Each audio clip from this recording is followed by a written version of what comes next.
Bem, com muito prazer recebendo no meu canal o senador Jorge Cajuru. Primeiro, agradecer a gentileza do senador ter me recebido mais uma vez.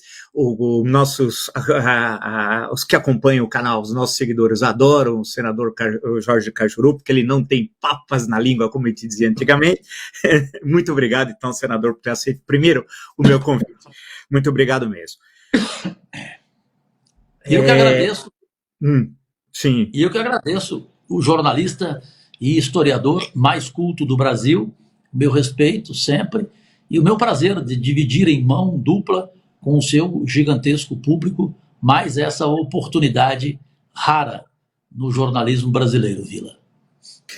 Eu pergunto ao senador Jorge Cajuru, eu estou lendo aqui, eu estava fazendo um levantamento, um pente fino, e aí dei com uma notícia do Correio Brasiliense, uma notícia já antiga, do ano passado, de outubro do ano passado, e diz a manchete o seguinte, senador: no Senado, Cajuru diz querer distância, entre aspas, oceânica de Sérgio Moro. Eu pergunto por que, para os que acompanham o nosso canal, o senador Jorge Cajuru deseja distância oceânica de Sérgio Moro, eleito senador pelo Paraná. Ótima pergunta e oportunidade que você me dá, Marco Antônio Vila, e o seu público. Pouca gente teria a coragem minha para falar o que eu vou aqui antecipar e revelar para você e teu público. Eu tinha profunda admiração pelo juiz Sérgio Moro, com todas as injustiças que ele cometeu em algumas prisões. Todavia, ao conhecê-lo entrando no meu partido, o Podemos, pelas mãos de Álvaro Dias, o histórico e inigualável senador, com mais de 30 anos de mandato, eu, na casa do senador Eduardo Girão, num jantar, fui conhecê-lo pela primeira vez. E fui ficando decepcionado. Se você entrevistar o José Luiz da Atena, que te respeita tanto, Vila, ele vai te falar isso. Eu sou amigo do Datena há 48 anos, amigo de infância. Nós nunca tivemos uma briga sequer. Eu amo o Datena como irmão, como pai. O Datena costuma me definir da seguinte maneira: gente, o Cajuru, em 1 minuto, ele define o caráter de outra pessoa. E o Cajuru não erra. Então, entre todas as minhas falhas, essa é uma virtude que eu tenho. Quando eu vi o Sérgio Moro entrando na casa do Girão, com o Oriovisto, comigo, com Marcos Duval, com Stevenson, com Lazier Martins, com Álvaro Dias, nós éramos 8 senadores. A cozinheira que estava preparando o bacalhau para nós pediu que tirasse uma foto com o Sérgio Moro. Isso foi falado para ele quando abriu a porta. A Márcia, a esposa do senador Girão, falou para ele do carinho da cozinheira por ele. Sérgio Moro, passou pela cozinheira Vila, nem olhou para a cara dela, não a cumprimentou mão e muito menos tirou foto com ela. Pensei eu, isso é o começo do jantar. Quando ele for embora, ele vai cumprimentá-la. Também não, ele repetiu a mesma cena. Ali eu comecei a ver quem era esse Moro. Chamei o Álvaro num canto, pergunte a ele que ele vai te contar e relembrar, e falei: presidente, sempre chamei o Álvaro Dias de presidente. Presidente, esse cara vai nos decepcionar. Como você sabe a opinião do Datena, eu vou dar a minha opinião. Esse cara não tem caráter, eu não fui com a cara dele, e ele vai nos trair. O Álvaro: Cajuru, calma, você está precipitado, Cajuru. Eu falei: não estou precipitado. Pois aí começou a verdadeira cara de Sérgio Moro. Ele entra no partido Podemos, e aqui em primeira mão para você, ele exige um contrato de 4 anos com um salário líquido de R$40 mil. Sérgio Moro, se eu, Cajuru, estiver mentindo, me prenda, por favor. Porque quem mente também rouba, Moro. Você pediu R$40 mil líquidos de salário por 4 anos. E a presidente nossa, pipoqueira, que eu amo, ela aceitou esse contrato contigo. Eis que ele começou a campanha dele, Marco Antônio Vila, senhoras e senhores. Foi para a Alemanha com a esposa. Ficou lá 5 dias, com o partido pagando tudo. Quando ele voltou, ele comprou coisas pessoais, como óculos, como relógio, como bolsa, e mandou a nota fiscal para o partido Podemos. E o partido pagou de forma irregular. E ele, Moro, também de forma corrupta e irregular, fez compras pessoais com dinheiro público. Ninguém mais do que você sabe que isso é crime, Marco Antônio Villa.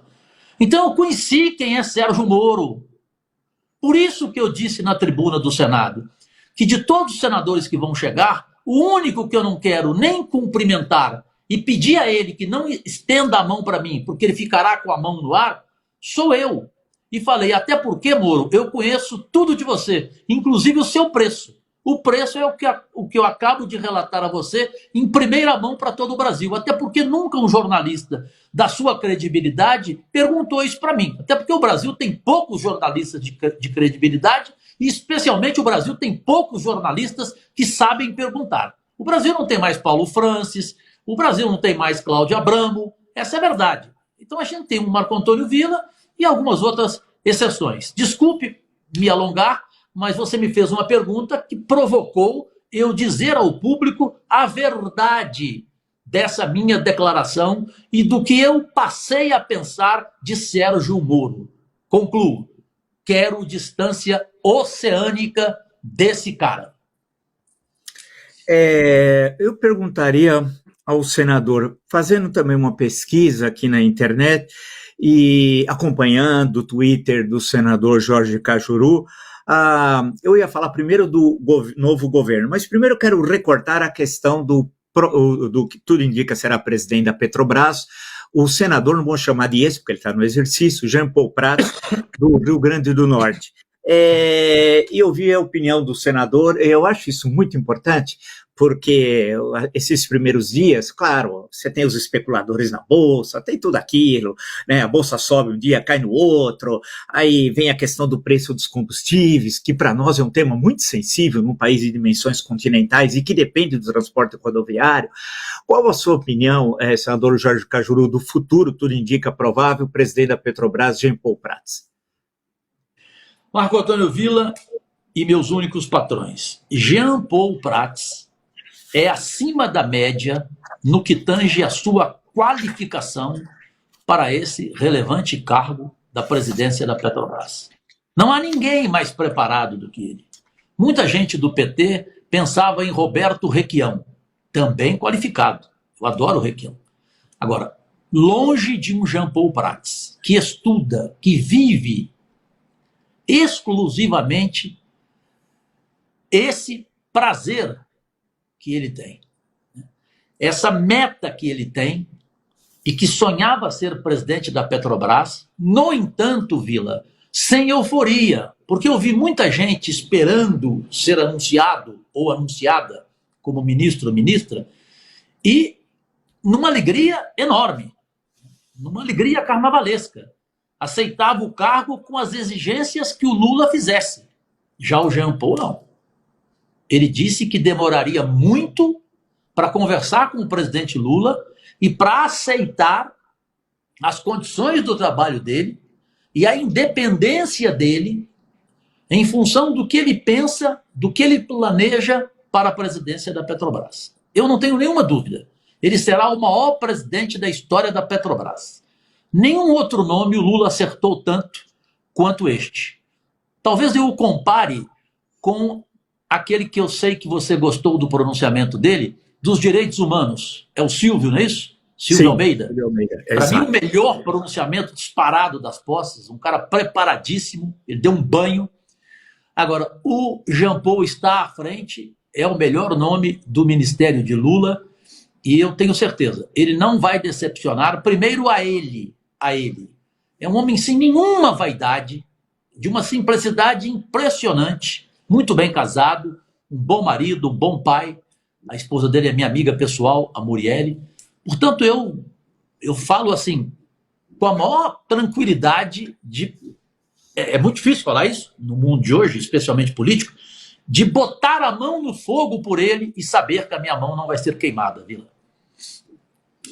Deixa eu lhe perguntar, aproveitando esse gancho de algumas posses ocorreram, inclusive hoje, o Ministério é muito grande, são 37 ministros, 9 partidos políticos, 11 dos ministros não têm filiação partidária.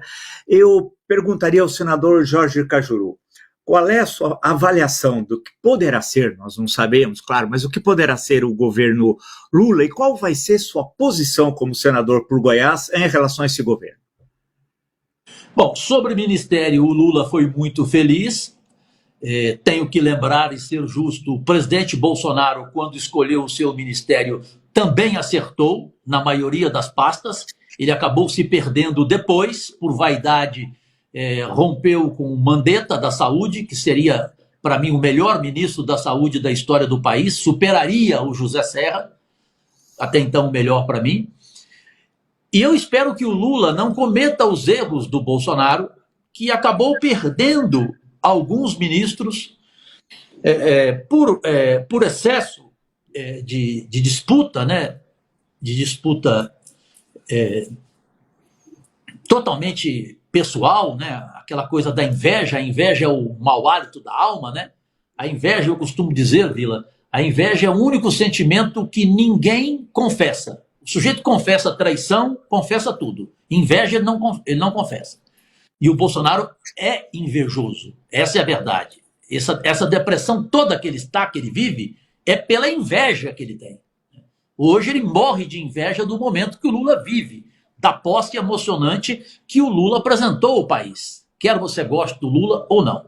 Eu já tive enormes brigas com o Lula, quando era colunista da Folha de São Paulo, nos anos de 2003, 2004 e 2005, eu tinha 2 artigos semanais, como você já foi, um dos melhores da história da Folha de São Paulo. Obrigado. Eu cheguei no dia 16 de julho de 2002, 17. Pode todo mundo entrar no UOL aí e pegar a cópia. 17 de julho de 2002, quando Lula se preparava para o seu primeiro mandato, que começou em 2003. O título do meu artigo foi Até Tu, Lula. E mostrei aquela decepção minha com ele naquela época. Decepção essa que depois passou a ter uma Heloísa Helena, um Cristóvão Buarque e especialmente, você deve se lembrar, do Frei Beto, quando em fevereiro, um artigo dele na Folha de São Paulo, o Frei Beto, apaixonado pelo Lula, escreveu o seguinte: a pessoa não muda quando ela chega ao poder, ela apenas se revela quem ela é. Pelo seu rosto, eu vi que você se lembra desse artigo do Frei Beto. Então, Vila, eu me baseio hoje na palavra de um homem que eu respeito, que eu gosto, que virou nesses 4 anos um amigo especial e pessoal, que é o ministro, o baiano Jacques Wagner, ex-ministro do Lula, da Dilma, ex-governador da Bahia, ele casado e muito bem com a Fatinha, e numa conversa, ele, a Fatinha e eu, o Jacques me disse o seguinte, isso antes do Lula tomar posse. Eu não me lembro, mas eu acho que por telefone, a gente conversa quase todo dia, pelos nossos projetos, eu creio que eu tenha te falado, senão você vai saber agora. O Jacques disse assim, Cajuru, escreve aí, o Lula não vai cometer nenhum erro, Cajuru. Eu falei, por que você tem tanta confiança nisso? Senhor Cajuru, ele não quer acabar com a vida política dele, com a vida dele dessa forma.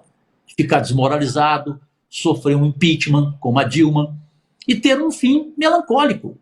Ele tem a chance de terminar a vida política dele como Mandela, Cajuru, depois de tudo que aconteceu. Ele não vai errar, Cajuru. Portanto, eu acredito no Jacques Wagner, e agora eu voltei a ter uma notícia em primeira mão que eu vou te passar aqui, de ontem para hoje. O Lula teve, neste final de semana, uma conversa muito dura com o Haddad, o ministro da Economia, o chefe da Economia. Nessa conversa, o Lula disse o seguinte para o Haddad: o único ministro que não pode errar comigo é você, Haddad. Se você errar, eu lhe demito na hora, porque essa pasta não pode ter 2 erros. Eu fiquei feliz, Marco Antônio Villa, porque para mim, o único problema do governo Lula é a economia. Eu tenho medo. O Haddad não é o meu nome, não era o meu nome. Eu pensava até no Henrique Meirelles de volta, menos no Haddad. Não acho o Haddad carismático, não acho o Haddad o pai da economia. Já tive conversa com a Simone Tebet, minha amiga pessoal, senadora, agora ministra do Planejamento. Ela discorda dele em vários pontos, em várias pautas dele. Portanto, há essa divergência, ela agora no Planejamento e ele na economia. E eu, preocupado, literalmente com medo do governo Lula acabar pelos erros do Haddad, eu agora, diante dessa notícia que eu fiquei sabendo em primeira mão nos bastidores, que o Lula conversou isso com ele, eu voltei a ficar entusiasmado. Portanto, a partir de agora, eu não vou ficar naquela posição de independência, porque quando você fica na independência, Marco Antônio Villa, e você é mestre nessa palavra independência, é porque você não confia nem um, nem o outro, correto? Foi o meu voto no segundo turno. Eu não compareci às urnas. Eu não votei porque o meu presidente não era nem o Lula, nem o Bolsonaro. O meu presidente era o Ciro Gomes. Ele perdeu a eleição mais uma vez. Agora, então, eu vou sair da linha independente e vou apoiar o governo Lula naquilo que ele estiver certo, fazer críticas responsáveis, não críticas antipatriotas. Vou ser otimista com o governo dele. Disse isso ontem, em 1h30 de conversa com o vice-presidente Geraldo Alckmin, que para mim é uma reserva moral, goste ou não dele, não sei o quê, merenda. Gente, por favor, você pode não gostar do Alckmin em qualquer coisa, mas você dizer que o Alckmin não é um homem honrado, não é um homem preparado, não é um homem ético, aí me desculpe, aí é ignorância pura. Embora a ignorância seja a maior multinacional do mundo. Infelizmente, ela existe muito no Brasil. Então, é assim que eu penso do governo Lula até o dia... Perdão, é o Covid. Depois do Covid, a tosse dura um mês sem parar. Então é isso para concluir. Até o dia que eu ver que me enganei. Aí eu mudo de opinião, porque eu não tenho compromisso com erro, Vila. Se eu errar, eu volto atrás. Perfeito. Até para não abusar do senador que recentemente passou aí para ser terrível Covid, né? Que não era uma gripezinha, lembra? Poxa vida, que história, né? Que momento. Vacina, vai pegar para sua mãe. Meu Deus do céu. Eu queria pegar uma questão do orçamento secreto, senador, e da sua posição. Uma criação nacional, igual jabuticaba, aquelas coisas que só tem no Brasil. Isso quando nós temos uma Constituição tão bonita, que já no artigo 37, na cabeça do artigo, no caput, fala na transparência, com o princípio constitucional, etc, etc. Eu perguntaria ao senador, e aí? E o orçamento secreto, senador? Marco Antônio Villa, você e seu público em especial são merecedores de uma nova revelação minha. Eu recebi, através do meu assessor Marcelo Cruvinel, que trabalha mais de 20 anos aqui no Congresso Nacional como assessor de orçamento, uma proposta indecorosa do senador do Tocantins, Eduardo Gomes, que eu gosto dele demais como pessoa, um cara fantástico. Ele é o líder, ele foi o líder do governo do Bolsonaro no Congresso. Ele chegou no Marcelo e falou, Marcelo, convence o Cajuru a votar a favor de tudo aqui do presidente Bolsonaro. O presidente Bolsonaro gosta dele. Convence o Cajuru, fala que o Cajuru eu consigo de 100 a 150 milhões para ele, a mais do que ele tem direito legal. Porque o direito legal, sendo contra ou a favor do governo, desses 4 anos, foi de 27 milhões por ano. Mais do que isso, você recebeu propina. Essa é a realidade. Para mim, orçamento secreto é propina. É pior do que o mensalão. Até porque, se fosse legal, não seria secreto. Você não sabe quem é o senador que recebeu, quem é o deputado que recebeu, e não sabe para onde ele mandou o dinheiro? Onde que você pode dizer que isso não é corrupção? Porque tem bolsonarista tão fanático que acha que isso não é corrupção. Aí eu não vou nem falar que é ignorância. Eu vou falar, você desculpe, mas você tinha que ser internado agora, você é um débil mental, para ter uma opinião dessa, que isso não é corrupção. Corrupção pura.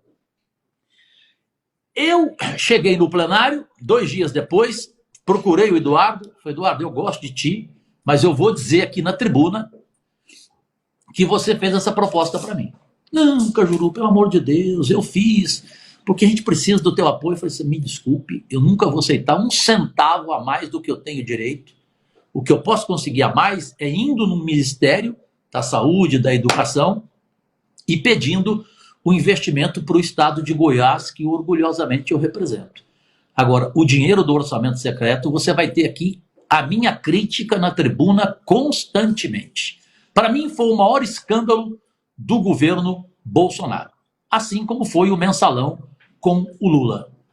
Desculpe, o orçamento secreto para mim foi pior. 20 bilhões que a saúde perdeu, que a educação perdeu, que o social perdeu, para você comprar literalmente votos de senadores e deputados. Para encerrar, então, essa nossa conversa, senador Jorge Cajuru,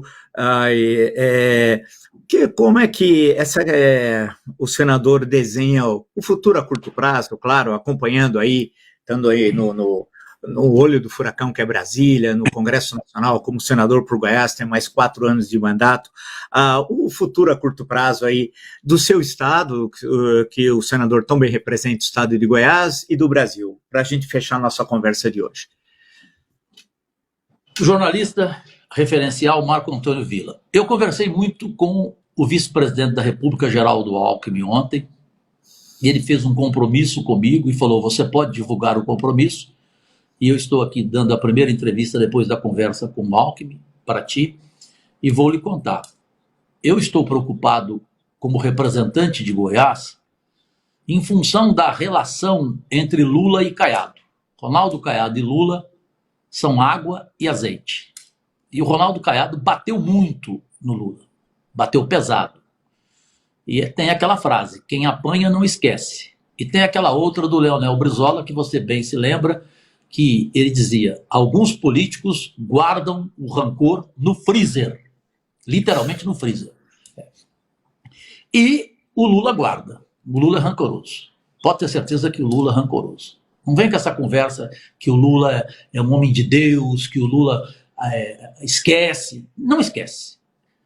Portanto, eu, representando o Goiás, disse ao Alckmin como vai ser a situação do estado industrialmente forte como Goiás, com todo o potencial do estado de Goiás, neste governo Lula, presidente Alckmin. Ele, Cajuru, não se preocupe.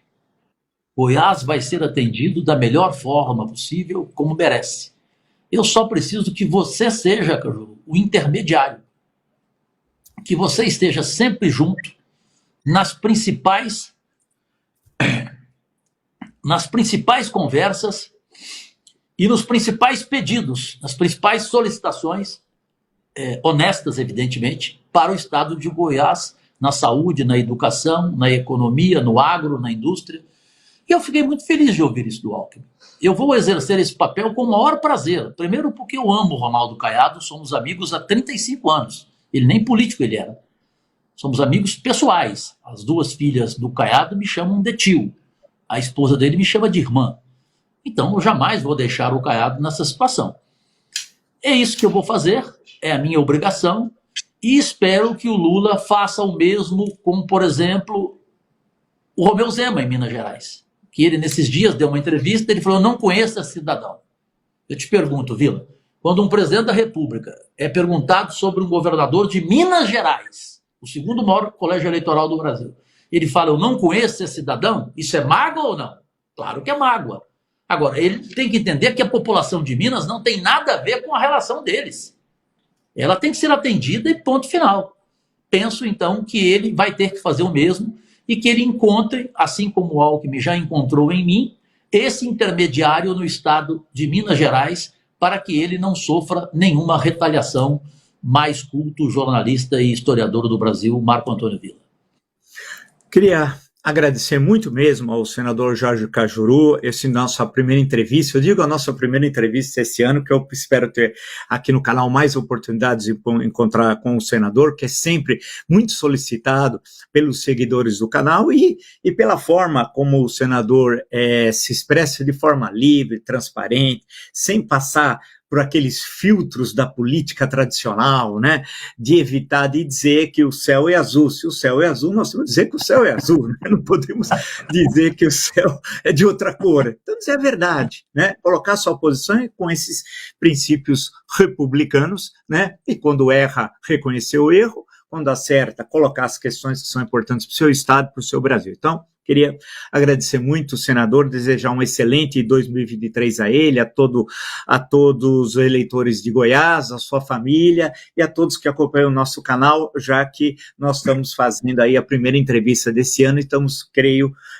começando muito bem com o senador Jorge Cajuru. Muito obrigado, senador.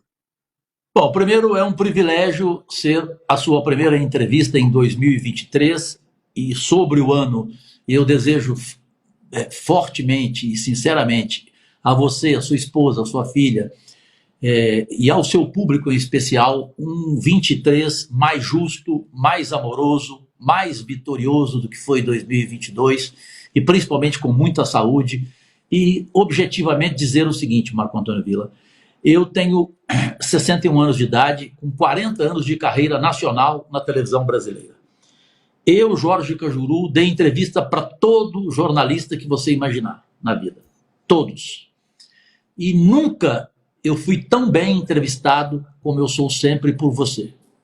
Então, quando a entrevista é importante, é porque quem do outro lado está é quem sabe perguntar. E isso proporciona a um homem público como eu, a um simples ser humano como eu, a ser sincero, a ser duro, a ser objetivo, e a entender que o que você vai falar, você vai ser cobrado amanhã. Então, dar entrevista para você é algo que a pessoa tem que contar até 10. Se prepare, porque é uma entrevista que vai ficar na sua história. Eu lhe agradeço e estou sempre ao dispor, não só como senador da República que eu estou, principalmente como seu amigo, como seu admirador. Agradecidíssimo.